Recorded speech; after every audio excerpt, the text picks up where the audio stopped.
I was in a long line at a busy retail store. I was tired after a long Monday, and my patience was thin.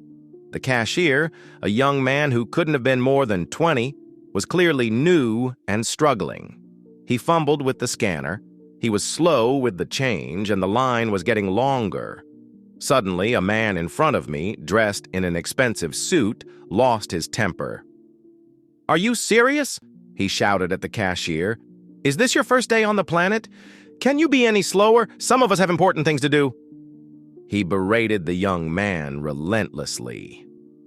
The cashier's face turned bright red. His hands started to shake, and he looked like he was on the verge of tears. He just kept whispering, "I'm so sorry, sir. I'm sorry."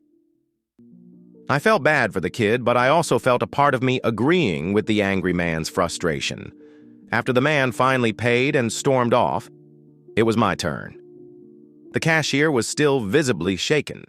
He avoided my eyes, and his hands were trembling as he scanned my items. As I was about to pay, an older woman, who I realized was the store manager, walked over. I expected her to also scold the young man for his slowness. Instead, she calmly came and stood beside him. She didn't look at the long line or the impatient customers. She looked directly at the cashier and said softly, "Hey, you're doing okay. Just breathe. You've got this." Then she looked up at me and the rest of the line with a calm, firm gaze and said, "Thank you all for your patience. We are training, and training takes time. We appreciate your kindness."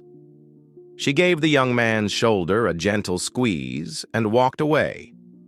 I watched as the cashier took a deep breath, stood up a little straighter, and a flicker of his confidence returned.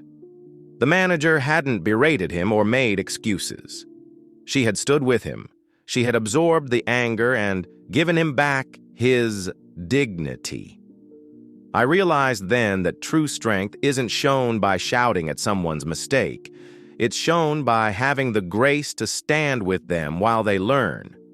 Leadership isn't about demonstrating power over people. It's about empowering them. That manager didn't just save a cashier from his embarrassment. She taught everyone in that line what compassion looks like in action.